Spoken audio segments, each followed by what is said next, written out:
हरियाली तीज व्रत कथा। हरियाली तीज व्रत सावन महीना के शुक्ल पक्ष की तृतीया को रखा जाता है। इस दिन निर्जला उपवास और शिव पार्वती जी की पूजा का विधान है।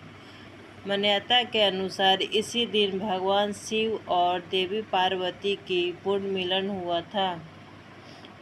इसे छोटी तीज या श्रवण तीज के नाम से भी जाना जाता है। माना जाता है कि इस कथा को भगवान शिव ने पार्वती जी को उनके पूर्व जन्म के बारे में याद दिलाने के लिए सुनाया था। कथा कुछ इस प्रकार है। शिव जी कहते हैं, हे पार्वती, बहुत समय पहले तुमने हिमालय पर मुझे वर के रूप में पाने के लिए घोर तप किया था। इस दौरान तुमने अन्न जल त्याग कर सूखे पत्ते चबाकर दिन व्यतीत किया था। मौसम की परवाह किए बिना तुमने निरंतर तप किया। तुम्हारी इसी स्थिति को देखकर तुम्हारे पिता बहुत दुखी और नाराज थे। ऐसी स्थिति में नाराजगी तुम्हारे घर पधारे।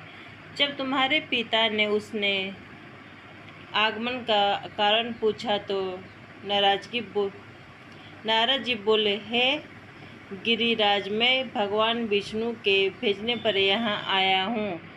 आपकी कन्या की घोर तपस्या से प्रसन्न होकर वह उससे विवाह करना चाहते हैं। इस बारे में मैं आपकी राय जानना चाहता हूँ। नारद जी की बात सुनकर पर्वतराज अति प्रसन्नता के साथ बोले, हे नारद जी, यदि स्वयं भगवान विष्णु मेरी कन्या से विवाह करना चाहते हैं तो इससे बड़ी कोई बात नहीं हो सकती। मैं इस विवाह के लिए तैयार हूँ। शिव जी पार्वती जी से कहते, तुम्हारे पिता की स्वीकृति पाकर नारद जी विष्णु जी के पास गए और यह शुभ समाचार सुनाया। लेकिन जब तुम्हें इस विवाह के बारे में पता चला तो तुम्हें बहुत दुख हुआ। तुम मुझे यानी कैलाशपति शिव को मन से अपना पति मान चुकी थी। तुमने अपने व्याकुल मन की बात अपनी सहेली को बताई। तुम्हारी सहेली से सुझाव दिया कि वह तुम्हें एक घनघोर वन में ले जाकर छुपा देगी और वहां रहकर तुम शिवजी को प्राप्त करने की साधना करना। इसके बाद तुम्हारे पिता तुम्हें घर में न पाकर बड़े चिंतित और दुखी हुए। वह सोचने लगे कि यदि विष्णु जी बारात लेकर आ गए और तुम घर पर ना मिली तो क्या होगा। उन्होंने तुम्हारी खोज में धरती पाताल एक करवा दिए, लेकिन तुम ना मिली। तुम वन में एक गुफा के भीतर मेरी आराधना में लीन थी।